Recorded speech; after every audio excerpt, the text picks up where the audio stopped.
I'd ask you that everybody please silence your cell phones as we begin the meeting. And again, Commissioner George is in the air, and we're not sure what time she might be landing. I know she was in Rapid City this afternoon, and she's going to try and make the meeting. So with that, please join me in a pledge of allegiance. I pledge allegiance to the flag of the United States of America and to the republic for which it stands, one nation, under God, indivisible, with liberty and justice for all. Flag back, huh? Thank you. First order of business is to approve the order of the agenda. Thank you, Commissioner Olson. Is there a second, please? Second. Commissioner Anderson seconds. Been moved and seconded to approve the order of the agenda as presented. Is there any discussion? Hearing none, all those in favor, please signify by saying aye. Aye. Opposed? Motion carried. We move into the regular agenda. Item number 1 is to confirm the special assessment list. Mr. John Shockley, City Attorney, City of West Fargo, will be presenting. This is on the Street Improvement District number 2250, which is the Sheyenne Street reconstruction from Beaton Drive to 40th Avenue South. Mr. Shockley. Thank you, Mr. Commission President. So tonight, I'll first go through where we're at procedurally, and then kind of give an overview of the process that I envisioned working through tonight.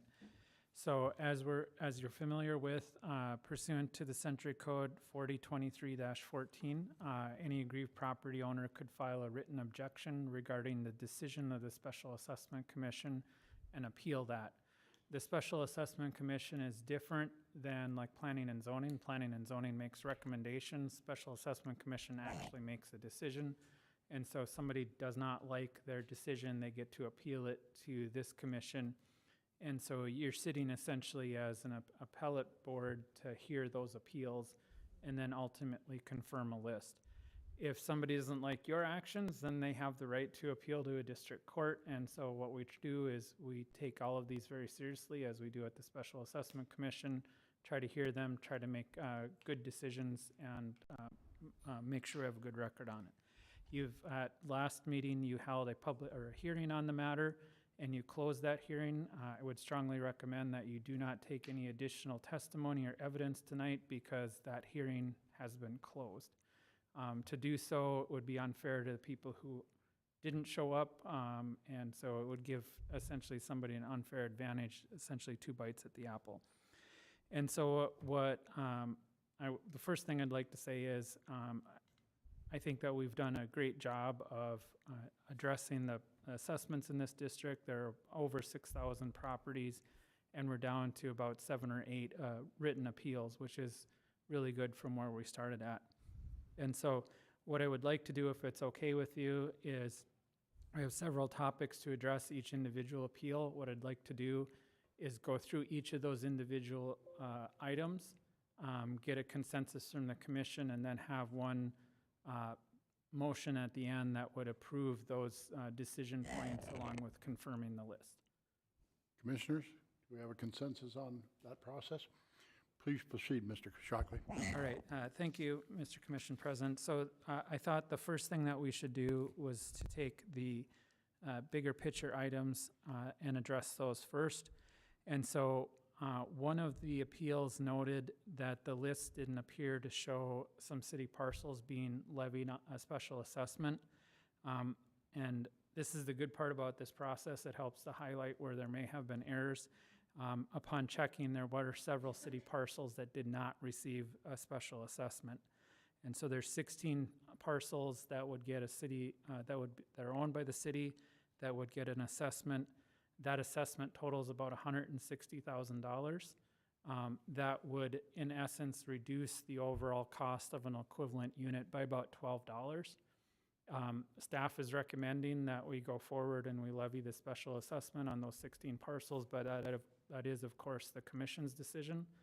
And so I guess the first decision point is the commission okay with including those 16 lots? Commissioners? Yes. We have a consensus, yes. Okay. All right, well, the second issue is probably a little bit more of a commission, debatable commission issue, is the cap on multifamily units. The Special Assessment Commission recommended a cap for those large buildings of 150 units.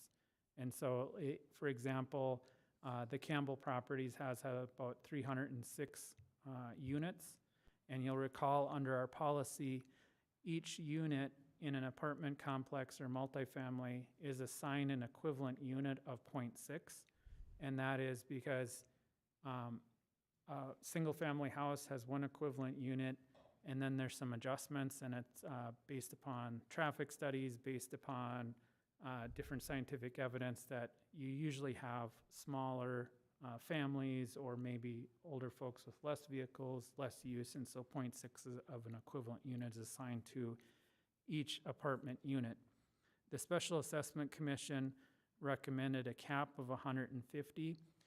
The rationale for that was the city's comprehensive plan really tries to encourage high-density development, and it was felt that once you get so vertical construction, the impacts are probably more reduced a little bit more than the 0.6, and so they felt the recommendation should be 150 units. But if the city commission wanted to stay at 150 units, if you thought that was too low, thought that was too high, that's really a city commission decision. Staff recommended that the excess cost of the cap would just be covered by the sales tax, and so if you reduce the cap, it's not going to increase the overall equivalent unit throughout the district. And so this truly is one of those policy decisions for you as a commission. Do you want the cap at 150? Do you want it at 125? Do you want it at 200? Staff's recommendation is the same as the Special Assessment Commission's recommendation. Commissioners, your thoughts on that? Commissioner Olson? Just a comment. Now, when we're talking apartment unit, it isn't just a single building, it's the entire parcel, is it not? So there could be more than one building that makes up the 150 unit cap? Correct. Okay, just so we're clear on that, and thanks, Commissioner Anderson, for explaining that to me. I just wanted to bring that out, that we don't have a lot of apartment buildings that have 150 units in it, but we do have ownership parcels that may have 150 units combined or more. Yeah, and I think on the communications, you'll see the parcels that if you impose the 150 cap, those are the parcels that are impacted by it. And there's only a handful of those larger parcels. And it does result in a savings to those parcels. And I think one of the Campbell properties, I think that fundamentally changed their view of the assessment because I can't speak for them, of course, but I think that was the concern, that while everybody would like their assessments lower, it seemed like that was a good solution to the higher density parcels.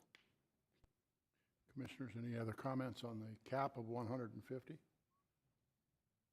Do we have a consensus that that's the 150 is? Yep. Yep. Right. Please proceed, Mr. Shockley.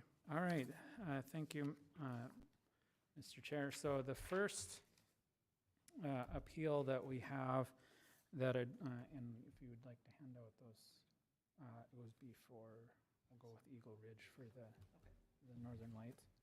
And so what I'm going to do is we have findings of fact, draft findings of fact prepared for the Northern Lights, and I want to address their appeal and then walk through how we address them using findings of fact. And basically what a findings of fact is on each appeal, we try to recite what the facts are and then what your decision is regarding that. And what we're proposing is, if you're okay with the ultimate decision, as part of the motion, you would direct the city attorney, myself, to finalize the findings of fact. They would appear on your regular part of your regular minutes, and then they would be approved at the next meeting. So the Northern Lights objection, and if we could, somebody could use a mouse or something to show which parcel that was.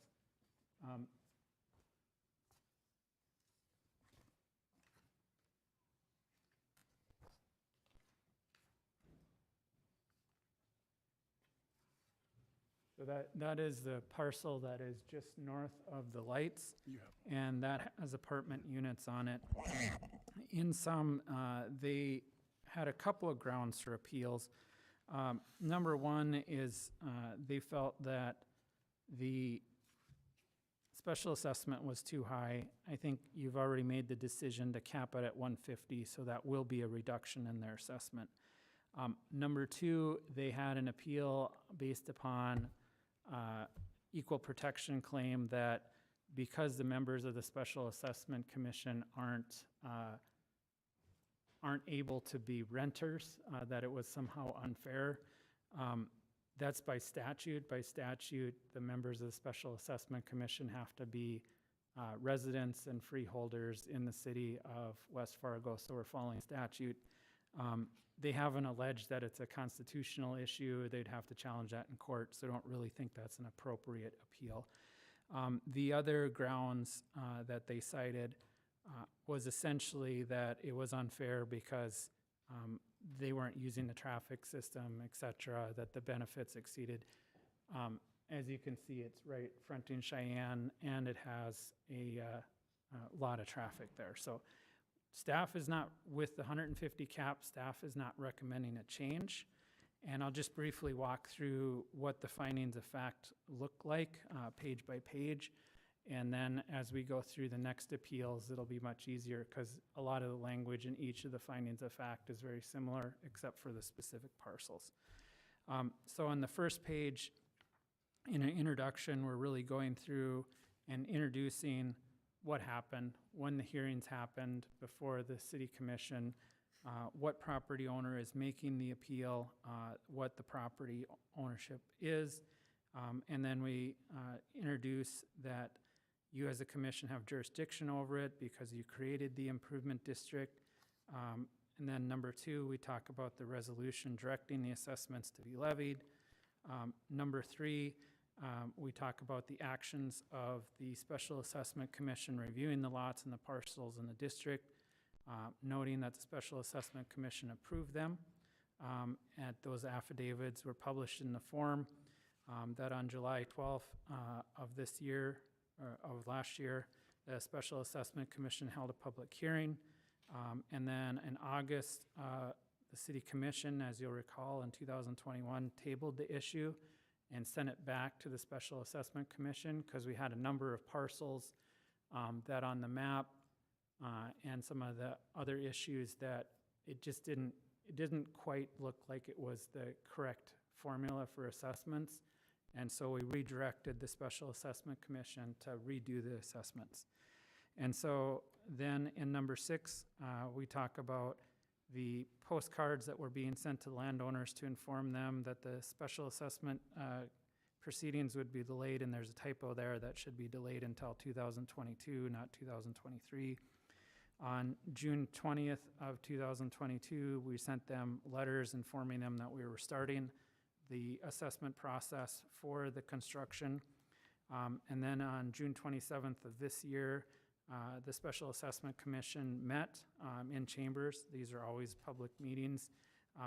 They made up the list of benefits and assessments. Those were published in the form.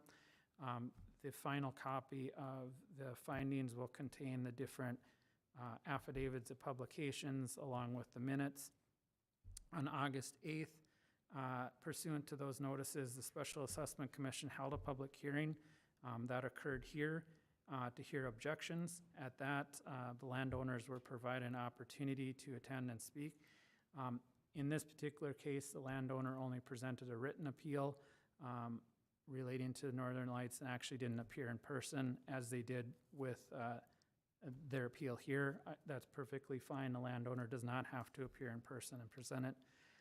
Number 11 just notes that the special assessment closed the public hearing and tabled the determination until September 7th of this year. Same process that we're using here where they heard any objections and made decisions. They then reconvened and made their decisions on the assessment list on September 7th. They also issued smaller findings of fact and conclusions in order based upon their decision. The reason we do that is so that there's something in writing noting how they make their decision. And then in 14, we note that their landowner, through its attorney, submitted a written appeal. 15, we note that you met on October 6th pursuant to the published list and to hear any objections or appeals. And then on 16, we note that you met tonight. One of the issues was the 150 cap, so we have that in brackets, and we'll take the brackets out now that you've said 150. I put 150 in brackets because I didn't know what the commission's final decision would be.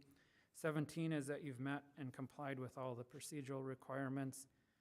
18 is saying that, and this is if, obviously, if you wanted to deviate from the decision of the Special Assessment Commission or you felt the assessments on this parcel weren't correct, we would change this, but as drafted, we're stating that this is appropriate. And then the final assessment amount for this property, as amended, is reduced by the cap by about 86,000, and that leaves an assessment of 270,000 on this parcel. The next section on page 4 is the conclusions of law. This goes over one through and 2 are basically restating that they have the right to file their appeal. 3 states that they did in fact submit their appeal. 4 talks about the Special Assessment Commission's determination is subject to the standard that governs these decisions, which is arbitrary, capricious, and unreasonable. That is the same standard that your decision will be made, and what that means in essence is that you have to properly apply the law to the facts as you know them and make a reasonable decision. Number 4 is just a recitation of the case law in the matter. Number 5 is the same thing. And number 6 is just going through the procedural process, which we talked about previously, and just stating that we complied with all the procedural processes set forth in the Century Code in 4022 and 4023, just identifying each of those sections. If you jump to number 8, we really start to get into the number 7. The landowner in this case said that the assessment exceeded their property and didn't benefit from the project, and argued that it violated equal protection principles, and that we improperly calculated the special assessments. And number 8, go through the standard that the North Dakota Supreme Court has long since recognized, that properties can be specially assessed for merely the ability to connect to oversized infrastructure as the community grows, where the benefit received will only be connected to local improvements by future actions. And that cites to the case of Ham versus City of Surrey, and then which also cited to the Sioux Line Railroad and the Beaton case in Grand Forks, which is a relatively recent case. In the same vein as those 2 cases, this property owner directly uses the oversized infrastructure because all of their tenants access Sheyenne Street. There's fire protection, there's police protection, and so there's definitely that interconnectivity between the 2. And then number 10 goes through the process that that the Special Assessment Commission improperly calculated it. The calculation, as we went through, is simply based upon equivalent units. So they took 6.6, figured out what the equivalent unit is, looked specifically through, with the assistance of staff, how many units are in the building, how much square footage, and applied that. And so that's really a mathematical equation. The number 11 is unique to this property owner because they're trying to challenge it based upon what I just talked about, the members of the Special Assessment Commission not being able to be tenants. That isn't set forth in state law that they actually have to be property owners to be on the Special Assessment Commission. In addition, it's the property that gets assessed, not the tenants, and so I don't really understand their argument, and they didn't cite any particular case either. If you jump to page 8, it just goes through that, how you calculate on number 12, the special assessments. Number 13, after you hear the objections, you can, it's up to you as a city commission, you can increase or diminish the amount of assessments as you determine, based upon your reasonable discretion, looking at the facts and the law. And this is where really we get into the meat of it, is that you approved 150 unit cap for multifamily properties, so that reduced the assessment on this property. And B, noting that you did in fact reduce their special assessment. And then when you get to the important part is on page 3, the actual order, is that you would be confirming the assessment list for this property as with the following modification, that it was reduced based upon that 150 cap. And then that you're overruling the other objections which are related to the special assessment and equal protection. Certainly answer any questions that you might have about this particular property. Sorry to be so exhausting, but we're trying to make sure we cover all our bases on each property. Commissioners, questions from Mr. Shockley? All right, thank you. Our next property are same property owner, but and I'm gonna take these two together. They're owned by Wildco and Shadow Ridge Apartments LLC and Shadow Bay Apartments LLC. And I'm gonna hand those out. Shadow Ridge. Oh, sorry. So we want the Wildco. Okay, yeah, sorry. Want to hand those out? Yep. So I'm sorry. All right. This is Eagle Ridge Development and Wildco LLC. These are properties that are owned by the same property owner as the Northern Lights. And these parcels are Can you just go through that one? Yeah, these two. raising the same objections. And so staff's recommendation is not to change those on the basis of what we just went through. They are being applied the equivalent unit on the parcels. Also, these properties, a couple of them properties did receive a reduction from the Special Assessment Commission for those parcels that weren't developed. There was a technical issue where we were on, the Special Assessment Commission had originally proposed to assess undeveloped vacant multifamily lots at 100% of their maximum development. But just like with residential development, we're not seeing that level of density generally. And so the Special Assessment Commission reduced that to 0.6 on those undeveloped parcels. And for example, on undeveloped resident or undeveloped multifamily parcel, you could develop up to 20 equivalent units per acre. We haven't actually seen a full 20 equivalent units per acre. It's generally been in the neighborhood of 10 to 14. And so it was felt that 0.6 was the appropriate number. And so that resulted in a decrease in those parcels. And the findings of fact that handed out, because their appeal was so similar regarding those properties, they're very almost identical. We can get into specific questions if you have them about those parcels. But it very similar as to what just went through with the findings of fact for the Northern Lights property, except they don't have more than 150 units on those parcels. And I guess I would ask if you're okay with the assessments on those parcels, or if you want to talk that through more. Commissioners? I'm okay. I'm okay. All right, we're good. Okay.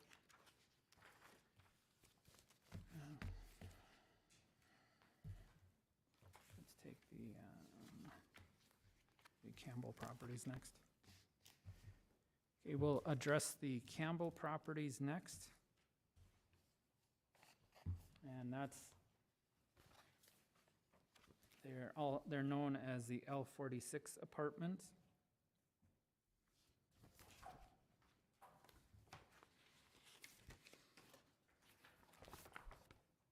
And then also the Shadow Ridge Apartments that I was just talking about. My apologies for mixing them up. Some of these parcels get to be very similar in names. Holy moly. So with respect to the let's jump to the large parcel. That is probably the largest apartment building that we have in West Fargo. There's about 306 units.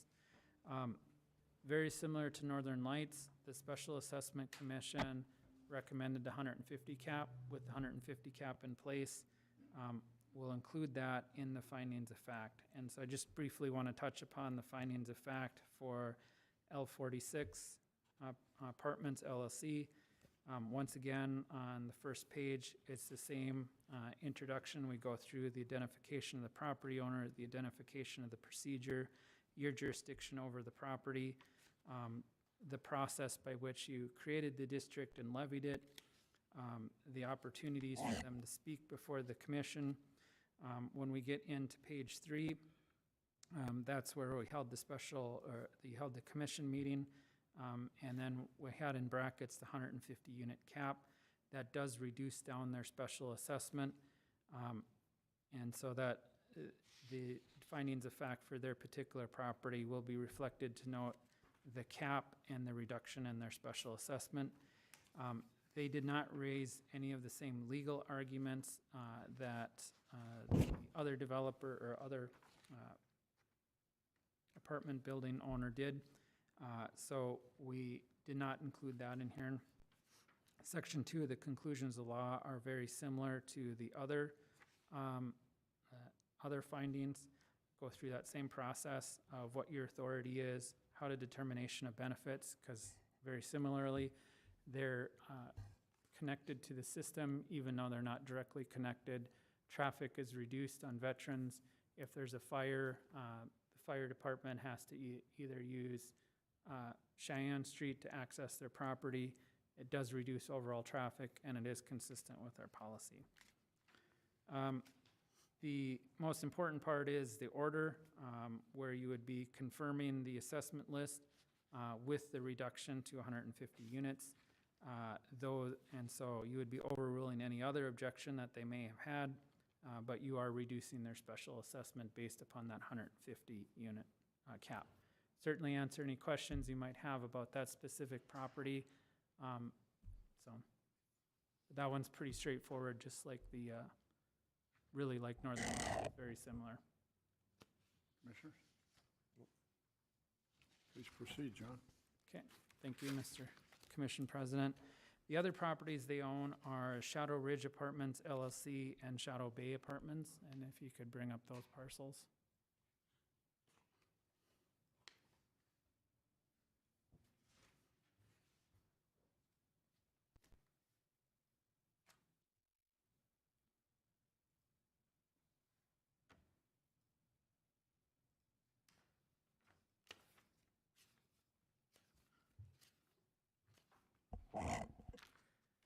These findings of fact are identical, except for they do not have more than 150 units on this parcel, and therefore there would be no reduction in the assessment. Staff is not recommending any reduction in the assessment for this parcel because it doesn't exceed the 150, and it is pretty large and has a lot of apartment units on it. It's consistent with the formula that applies the 0.6 equivalent unit per apartment unit. We can certainly answer any questions you might have, but staff is recommending no change in this parcel.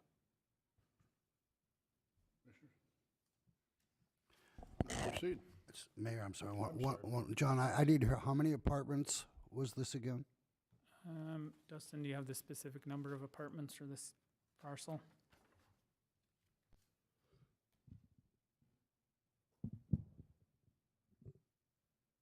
No, I don't have that off the top of my head. I could certainly research that real quick, though. Is Less this than 150. less than 150, though? Yeah, it's less than 150. Is this, I'm sorry, is this the big one on veterans? This isn't that huge one? Yeah, Because I'm going, that's got well over 150, okay. yeah, that was the one that we just covered. Just, okay, This is just north of the Cheyenne High School and the gotcha, middle school there. okay.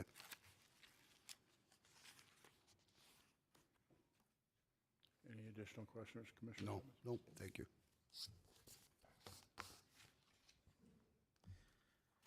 Okay.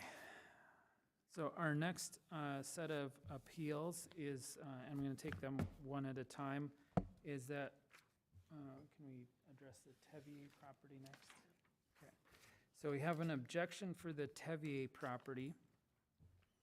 And the Tevier property originally was proposed to be assessed by the Special Assessment Commission at an amount of $71,100. There was an objection from the property owner regarding the assessment in that that should be treated as an existing neighborhood. The Special Assessment Commission reviewed the policy and ultimately agreed that it should be treated as an existing community based upon its connection with the stormwater pond and existing infrastructure there. So it ultimately reduced the special assessment on that property by $23,541. The current assessment is based upon the policy for that property where the house is given one equivalent unit, and then for the larger parcels over 2 acres, you start adding equivalent units for the size of the parcel. Staff is not recommending any additional changes beyond that 23,000. Just that is consistent with the policy. The Special Assessment Commission did sustain the objection in that, and so we're just not seeing a basis for further reductions in the assessments on that parcel. Okay. Okay. And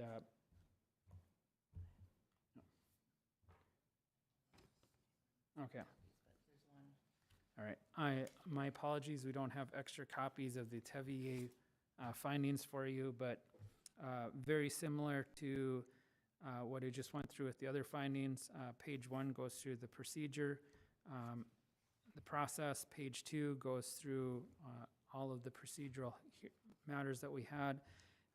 Page 3, and I'll hand this out to the commission as soon as I'm done, goes through the fact that the Special Assessment Commission did sustain their objection on that parcel. And then the next part just goes through the same analysis that we talked about with the case law. And then ultimately the decision, if it's up to the city commission, if you wanted to go further below the $23,000, which staff is not recommending, we can certainly answer any questions that you might have regarding this particular property. There are other properties that are associated with this objection that the commission might have a little bit more questions about, but this one seemed pretty straightforward. So I can answer any questions that you might have, or Dustin would have some of the technical information if you have any questions about this property, the Tevier property. Commissioners? Not at this time, John. Okay. The next parcel that we have as part of that appeal was one of the, it's called the Invertees, and Dustin, if you could kind of highlight that property. It's located at 5102 Cheyenne Street. And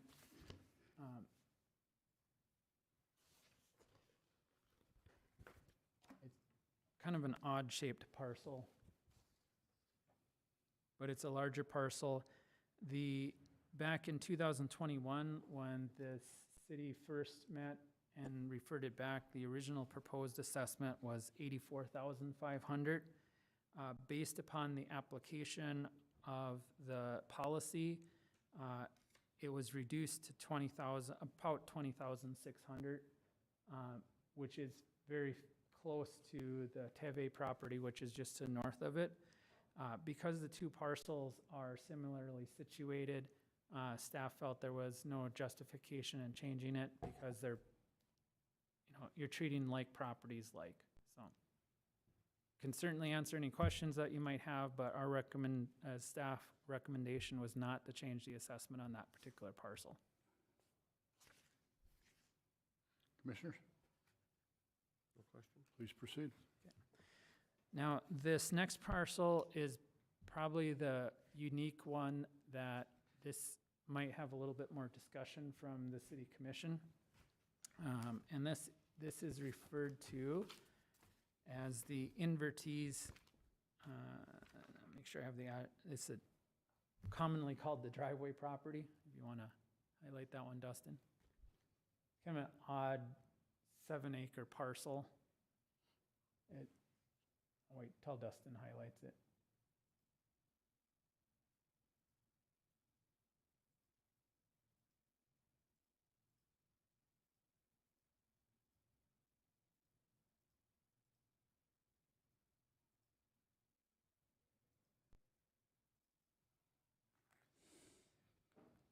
So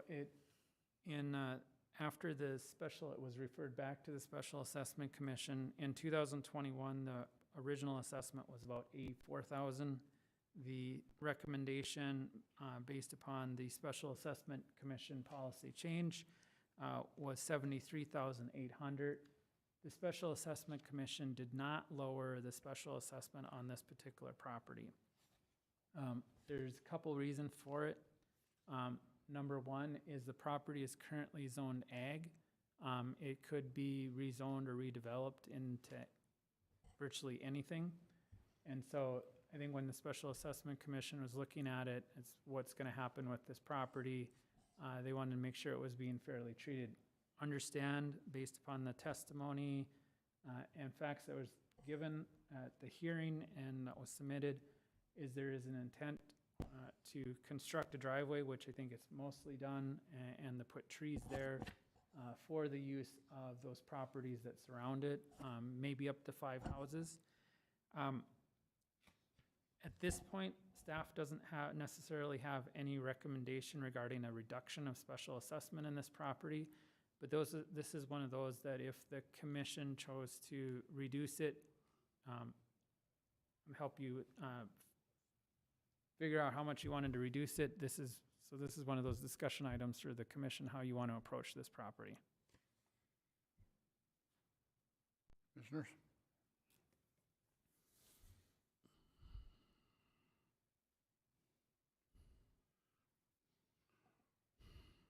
What would happen if the property owner decided that he was going to have this rezoned?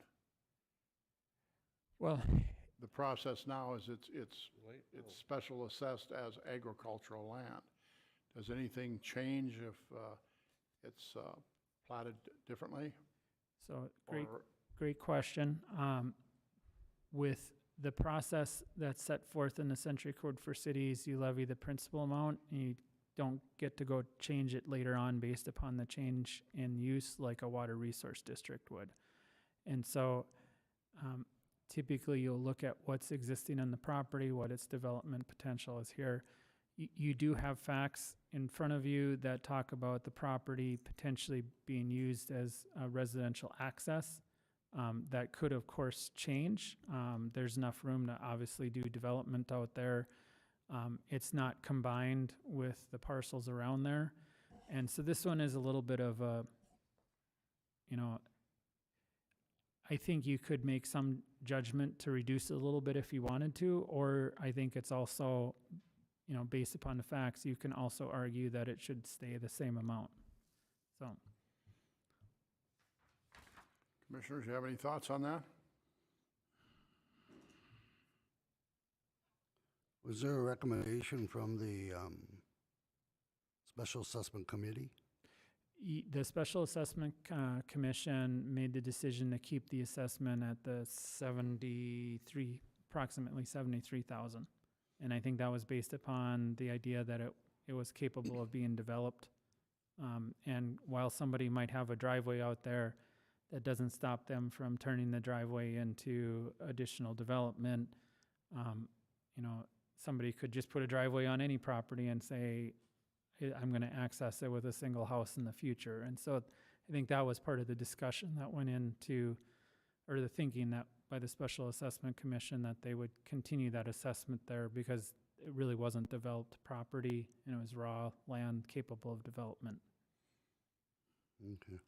I would suggest you did hear some comments from the property owner's representative that they didn't intend to do that, so obviously you'd want to weigh that as part of your decision. John, on your documentation, could you go to page 2, paragraph 3, on March 1st, 2021? Yep. Okay. Clarify that 32,000, clarify this statement, because Exhibit B talks about 32,270,060.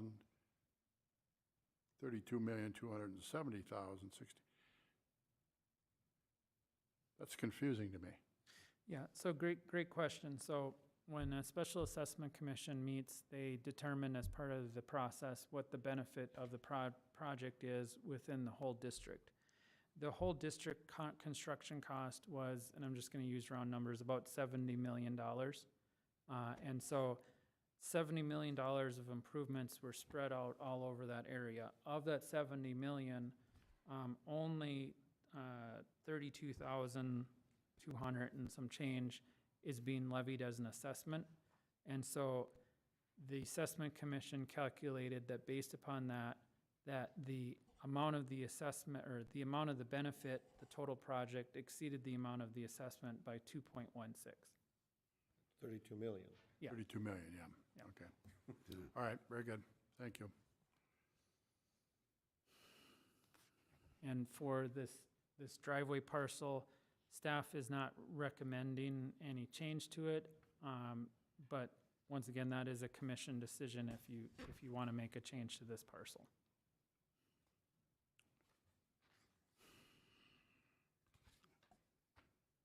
Do you want to, Forgive me just a moment here. I had another question on this one. Commissioners, you have something? Either but.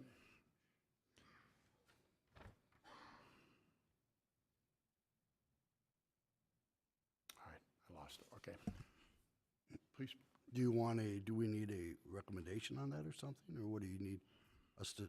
Well, We're going to act on all of it Right, in one item. right. If you have a recommendation for this specifically, Okay, bring it forward. I would say go with what the Special Assessment Committee did.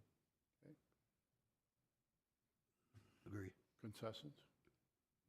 All right, please proceed. okay, so the city commission would like to keep the assessment at the same amount as what the special assessment commission levied on it.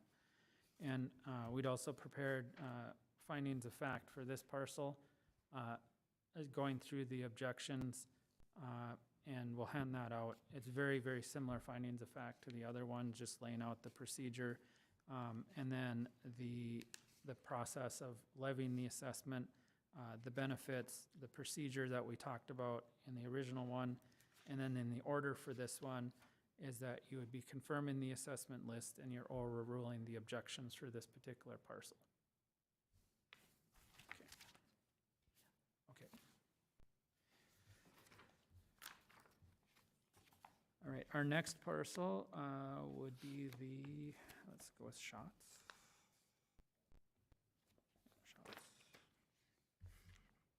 Diane Shots. I'm gonna hand those on. So our next parcel that we have a written appeal regarding is the Diane Shots parcel. And this is, and I'll wait till Dustin can get there so you can see the particular parcel.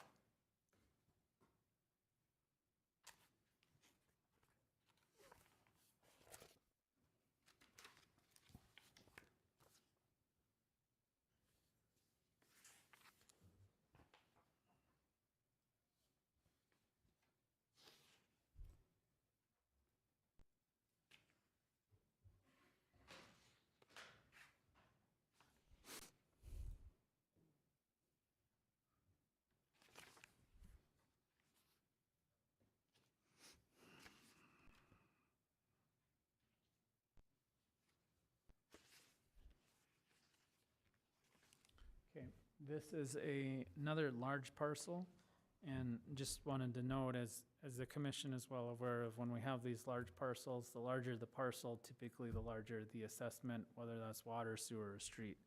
And so when we have people build on large parcels, it's not unexpected to get large assessments. So this parcel is about 14 acres or 14 and a half acres. The proposed assessment is about $119,000. Upon review of the proposed assessment on the property, staff is not recommending any change to it because, once again, it's very similar to the driveway property in that it's currently ag property. It is not, subject to being, it could be developed into something else. That said, if the city commission would like to change the assessment, it's certainly within the prerogative of the city commission to change it. I don't know, Dustin, if you had anything in particular to add regarding this property? Oh, and thank you for reminding me of that. Andrea wanted to remind me that the right-of-way was reduced from the assessment area. So they're not, that was not included in the calculation for the assessment. Would you repeat that, Mr. Shockley? One of the issues that was presented during the appeal hearing was that the right-of-way was being included in the objection. We went back and double-checked, and that is not being included within the calculation for the special assessment. And I guess if I could, I would just add that with unplatted parcels such as this, we also reduce it by 25% in area. So if there was 14 and a half acres to begin with, we reduce that by 25% because we understand that if and when it does plat, through various right-of-way dedications, park dedications, on average, we see a 25% reduction. So,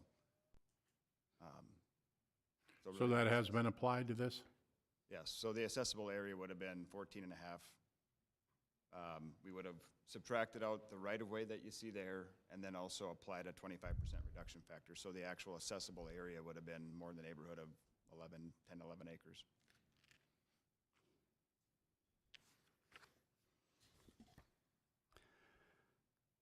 And this is zoned agriculture. Correct. I have a question for you. Please, Commissioner Simmons. Thank you, John. If I might ask, I'm reading this memo. It says Ms. Schatz talks about her parcel. It says that she was working to plot it, which would bring her taxes down had she plotted it. Because it talks about an engineer all of a sudden giving up. I'm hoping that's not our engineer. I'm hoping that's a private engineer or something calling her. Well, I guess I'll start with the last part. I'm not sure who the engineer was working on that project with the property owner. I'm guessing it was a consulting firm of some sort. If they were to plat, it would then depend upon whether or not they were zoning as single family versus multifamily versus, the zoning is where it would come into play. If it were to be platted as multifamily, as we've indicated, there's a calculation method for that in our policy by which we assign the number of units, 0.6 equivalent units. If it were to plat as a single family, similar to the Tevier property, then it would be one equivalent unit for the first 2 acres, another equivalent unit for the 2 to 4 acres, and then beyond 4 acres, it starts being treated as an unplatted parcel where, again, you take that balance times a factor of 0.75, and then it's 1 equivalent unit per 10,000 square foot. So it's hard to say exactly what this would come out to be, but it wouldn't just be whether or not they plat. It would also depend on how they zone and what they intend to do with the property. So hypothetically, if they platted it just as a single family, like it is now, except for it's platted instead of unplatted, would that make a huge difference in the assessments? Possibly, yeah. I would have to do the calculations, but,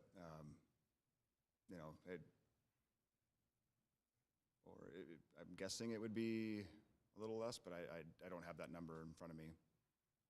It wouldn't be something very significant. And the other thing that would have to be considered is that, unlike the Tevier property, I would not consider this to be in an established neighborhood. So it wouldn't be treated exactly like the Tevier property.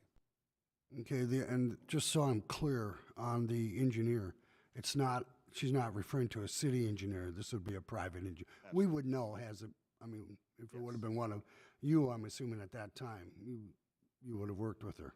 Absolutely, and the engineering department does not facilitate plating process. That's Okay. the planning department, so I'm guessing they hired an engineering consultant and things didn't work out. I guess I don't know that. Okay, that's good. That's fair. Thank you. I certainly did have meetings with the property owners at, a year or so ago and recommended that they look at plating if they're planning to do something else with the property but it wasn't us that was facilitating that process. Okay, thank you. Commissioners, additional questions?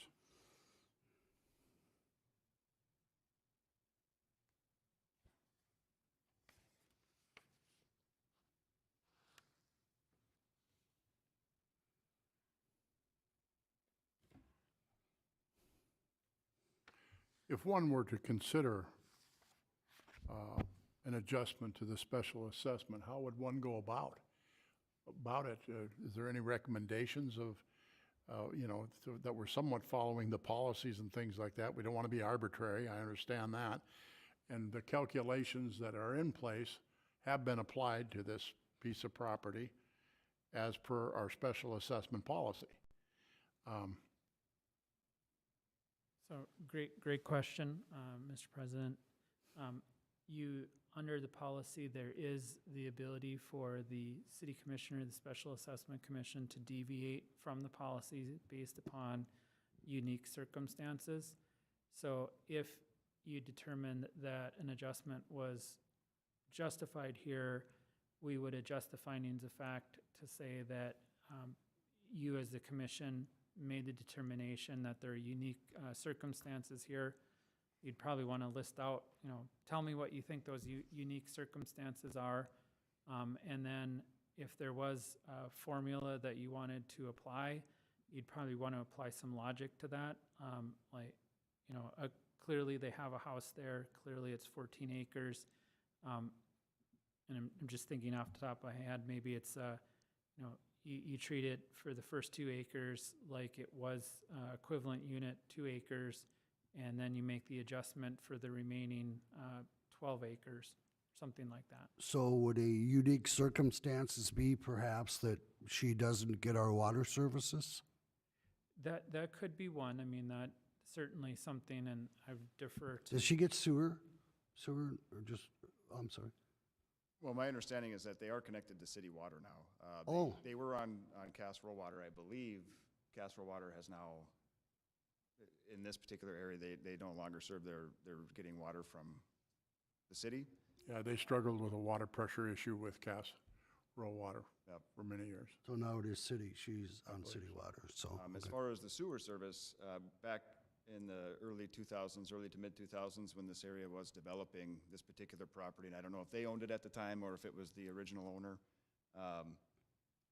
My understanding is that, and this is again before my time, but my understanding is that they opted out of the assessment districts when that infrastructure was being extended, which is why they don't have sewer to that property today. Sewer is available in the area, but they will have to, this property would have to connect to it. So it would be similar to Nelson's Acres then as well, where they have, or even McMahon, where some of them have sewer septic tanks and stuff still. So that's not unique either then.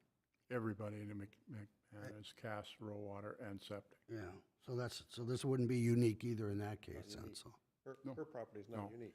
So, again, let's go back to your original statement, Dustin. So this property has received a 25% reduction In overall area, yes. in overall area. Now, again, I remember on another special assessment committee meeting, I believe, when Mrs. Schatz's future son-in-law talked about having this property platted, but also you had made a comment that on this property, it goes to the center of the road. There's something a bit, what I thought was a bit unique for the way you described it. So, yes, I believe you're talking, if you refer to the map that's on the screen here, their property line for at least half of the frontage here extends into the center of 32nd Avenue. Basically, it's the section line. And so If you were to project the western frontage to the east, this would create a boundary here. This is encumbered by an easement that the city has for the right-of-way. That has also been discounted. Okay, discounted by 25%? No, Or the whole area is just I'd want to removed from the calculation? I'd want to confirm that in the sheet, but yes, that's my understanding, is that that easement area was removed from the calculation, and then after that, the remaining balance, so if it went from 14 acres to 14 and a half acres to 14 by removing that, then it was the 14 that was also discounted another 25% from there. But again, I can certainly pull up the sheet and get that exact number for you. And the reason why it goes to the center of the road, this section line, is because it's zoned ag? I Well, think it's that- just the original creation of the parcel. Okay. Yeah, and it's not a platted It's parcel. never been platted, Oh, so, okay. yep. It's like a farm field goes to the Yep. center of the township road. Even though there is an easement 33 feet either side, yep. You know, from my perspective, you could potentially justify some deviation given the area of this parcel, but that's, I mean, that's up to you as a city commission, how you want to, if you'd want to do some sort of Yeah, deviation. yeah, and I don't want to pick a number, thank you, Right. Commissioner Hulse, but that's what it would seem like. Yeah. I am in favor of, if that easement is there for a utility easement for the city, do we normally assess other easements with other property owners? Not usually. Okay, There are certain easements that are just, that we don't exclude all, it's not to say all easements are excluded from the assessment calculation, but things like retention pond storage easements, there's 50 to 60 feet behind somebody's property, we exclude that. All river properties along a river, there's a 100-foot setback there that we exclude from the area right, calculation. okay, yeah. But there might be a 10-foot utility easement along the side yard of a property that is not excluded. So the questions that I've asked, Mr. Scott, is you or Mr. Watney, are you able to pull that one up to figure out that calculation? Or would you need to be back on your, back in your office to do this calculation? And Andrea just let me know that's about an acre, that area. Again, John, I can't hear you. Oh, Andrea let me know that's about an acre, that area.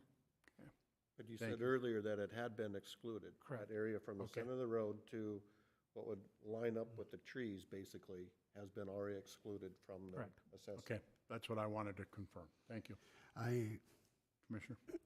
would most certainly love to do something here because of the situation this property is in and the owner, but I'm afraid that if we do something here, the Tavity properties, et cetera, will have something to come back against us unless we can most certainly make this a very unique situation. I don't know that we can.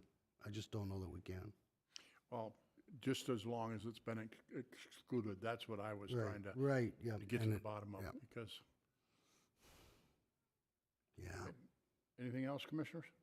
So just to Please, give you Mr. the, Scott. I can confirm that the assessable area is 10.88 acres. So doing the math real quick, 14 and a half acres down to basically 10.9 acres is, roughly 30%, Okay. give or take. So it's been reduced more than just the 25%. I'm guessing that other balance is because we removed that right-of-way component. Very good, thank you. Okay. Anything additional? Mr. Shockley? I handed out the findings of fact, very similar to the other pages on those.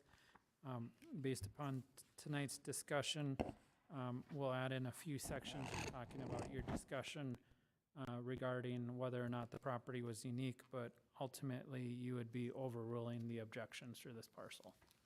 So, the next appeal then that we can cover is from Southeast Water Resource District. You'll recall that they appeared before, their representative appeared before the city commission, and also submitted their appeal in writing. And if we could go ahead and highlight that parcel. And I do want to note that as one of our appeals that we'll get to noted, all property that's owned by public entities is in fact subject to special assessments. That's why we're specially assessing this parcel, because it is owned by a public entity. This parcel is owned by Southeast Cass, or Southeast Water Resource District. And it is a longer parcel. I think they had indicated that they use it to store fill on. At the same time, there are parcels up and down along that area. As you can see to the north, that parcel north of 32nd, or 40th, I should say, north of 40th, that area has been developed. So obviously this area could also be developed. And when they made the same objection before the Special Assessment Commission, the Special Assessment Commission did not grant the objection because they felt that it was developable, it should get assessed. So staff's position is that staff's not recommending any change to the assessment on this parcel, because it's very, very similar to the parcels just north of it. Understand that they're using it for a public purpose, but I think as Dustin has noted, by hauling things in and out of the property, they're clearly using the roads, and so the parcel benefits from it. It also has development capacity, given its location, and it's high ground too. So, and once again, it's up to the city commission regarding this matter, but we're not recommending any change to the assessment on this parcel. Thank you. Commissioners, questions for Mr. Shockley on this item? During the special assessment hearing, the gentleman representing Southeast Cass extended an opportunity for us to sit and visit with him with regard to city engineering and whether or not there would the city be interested in this property as part of the maintaining of the West Fargo diversion and the like. And in checking this afternoon, that conversation has not transpired. So I would encourage that we reach out to Southeast Cass and have a further discussion about these possibilities. That's one of the requests that I would have as we move forward in this process this evening. Please continue, Mr. Shockley.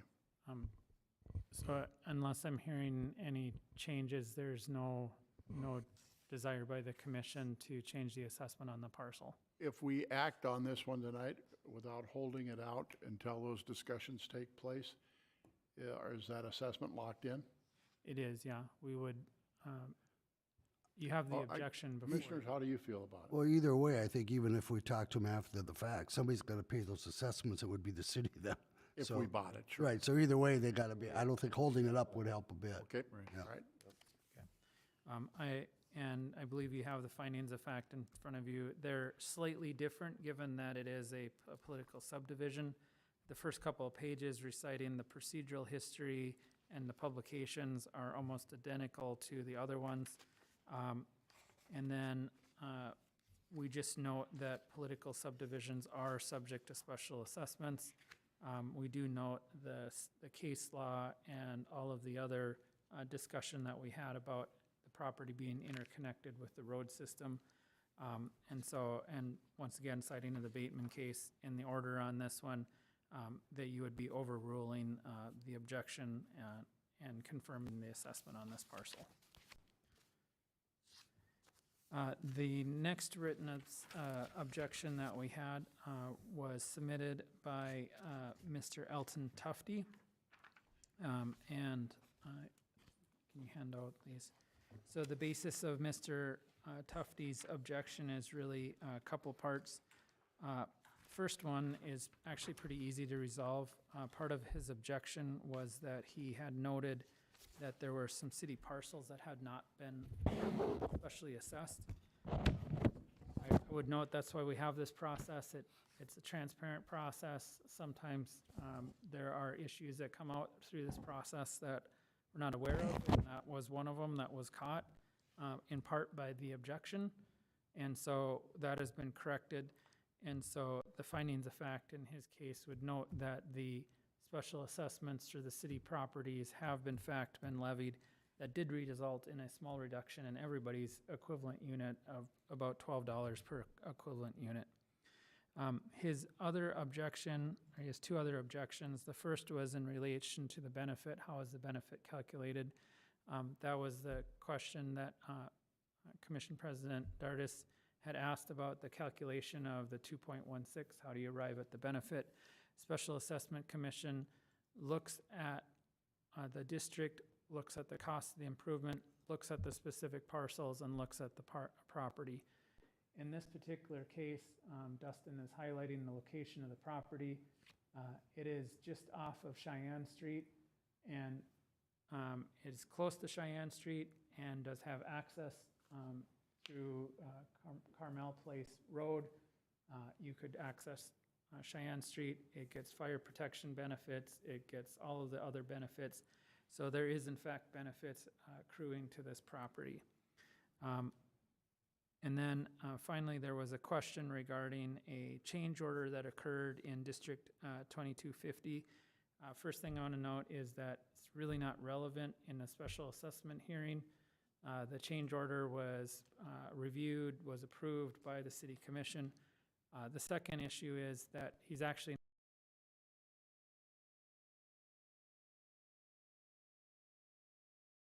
through city funds and is not being assessed to the residents. And so it's really not a relevant argument. And we'd note that also if the commission is in agreement with that. Can certainly answer any questions that you might have regarding this appeal.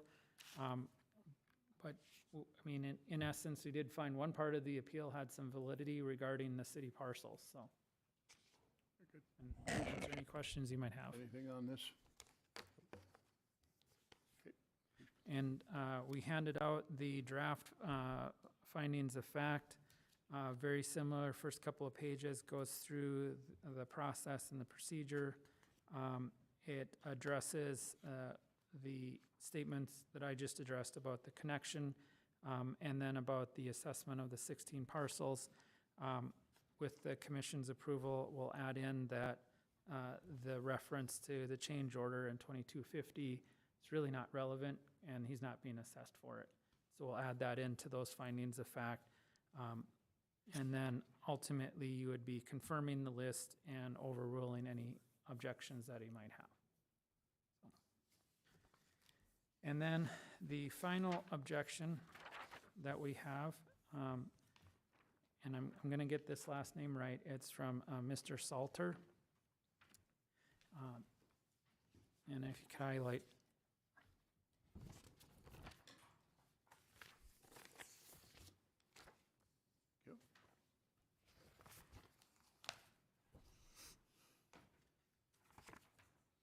And you'll see on the map where his parcel is located at. It is in the Wilds 20th or 21st edition now. And his objection is really that he feels that that his property is located south and west of the improvement area, and his property doesn't receive any benefit from it, and therefore he shouldn't be assessed for it. And I'm just summarizing, you have a copy of his written appeal, but it, like many of the other parcels that we've talked about, it does in fact benefit from the improvement because of the increased fire protection, the access that's derived through Sheyenne. If you didn't reconstruct Sheyenne, getting from 52nd all the way up to the interstate or to Veterans would be very difficult and very consumed with traffic. Same discussion that we've had before about the interconnectivity of those areas. I think that it's very reasonable to conclude that it's probably even more so in an area like this where you have to traverse all the way up to the interstate on Veterans and you have that traffic relief. So staff, and he received one equivalent unit. Staff is not recommending any change to his assessment, can certainly answer any questions that you might have regarding this matter. Commissioners, questions for Mr. Shockley? None? Okay, All right, that is the final assessment that we have, or assessment appeal that we have. I handed out the draft findings of fact, very similar to the other ones, goes through the procedure. And this one is really very straightforward because it was really just an objection about the benefit. You would be, on this one, just overruling the objection and confirming the assessments for this property. So the next step then is you would need a motion, and I'm going to go over all of the decisions made by the city commission so that everybody's in agreement with what the decisions have been. So for including the 16 city parcels, the city commission has agreed that those 16 parcels that owned by the city should be included in the assessment list. That results in an overall reduction of the special assessment. The city commission has agreed to cap the number of equivalent units given to an apartment complex at 150. Then the other, as we go through the appeals, we would be, in part, you're approving for the Northern Lights on Cheyenne, the reduction to 150, but denying all other items of their appeal. For Wildco and the other property owned by Wildco, you are denying their appeals and just affirming what the Special Assessment Commission did in changing the amount it's levied for undeveloped multifamily zone land and capping that at 0.6. Then you are on L46 apartments, that's that large 302 apartment complex. You're capping those assessments at 150 units and rejecting their appeals in any other areas. Then with respect to the Shadow Ridge apartments and Shadow Bay apartments, you are rejecting those appeals in their entirety.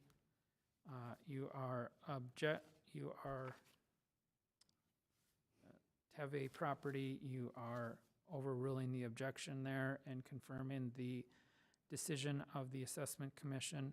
Same with the Invertees LLC property, which included the road that we talked about. You're agreeing with the Special Assessment Commission's determination and overruling their objection. Same with Diane Schott's property, is that you are approving or denying their appeal and going with the Special Assessment Commission's decision. Southeast Cass, you are denying their appeal, but you are directing city staff to talk to Southeast Cass about possibly transferring that property to city ownership. And then with Mr. Tufty's objection, you are sustaining it in part in that the 16 parcels for the city should have been assessed, so you're sustaining part of his appeal and overruling the other part, which is related to the benefit, and then noting that the change order was not relevant.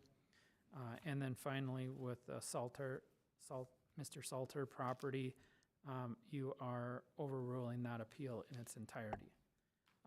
If you are, as a city commission, okay with going ahead and doing that, we would confirm the assessment list with those notes and direct the city attorney to finalize the findings of fact consistent with your discussions tonight. And we will have those ready for the city commission's minutes and agenda. Hopefully we can have it by Monday. We won't include all the exhibits because otherwise your packet will be 1,000 pages. But we'll have each of the findings ready so they can be included in your minutes, and you just get to see them. You don't need to go back over them on Monday night, but it'll just be part of the minutes that you would approve. And so that would be the motion that you would make tonight, so if that's what you want as a commission. And I always stress that it's It's not my decision. I'm just here to help you guide you through the process. Commissioners? I would make that motion. I'll second it. Commissioner Simmons moves, Commissioner Olson seconds. Been moved and seconded to approve the motion as directed by Mr. Shockley. Is there any further discussion?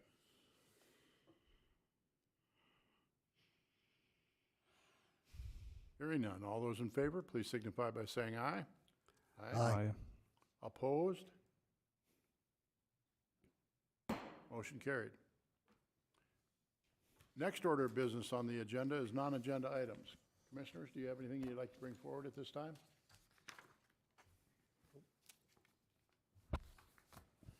Hearing none. Mr. Simmons, Motion to adjourn. Mr. Olson, Second. we stand adjourned. Thank you, gentlemen.